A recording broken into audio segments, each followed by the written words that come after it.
এক কুমার মাটির পাতিল যে বানায়, সেও তো মাটির পাতিল নিজের হাতে বানাইয়া ভাঙতে চায় না।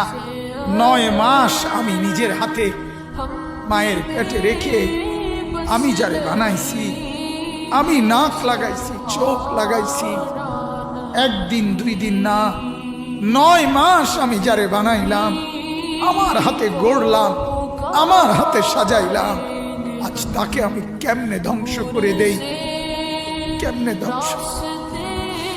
এজন্য উল্টাচ্ছি না, এজন্য আযাব দেই না, আমি অপেক্ষা করি আমার বান্দা যদি তওবা করে, আমার বান্দা যদি কোনোদিন ফিরে আসে।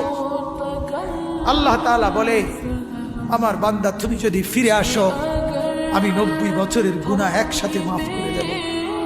আমি রাতের গুনাহ রাতেই মাফ করে দেব, দিনের গুনাহ দিনেই মাফ। তুমি আইসো আমার কাছে, মাফ করে দেব।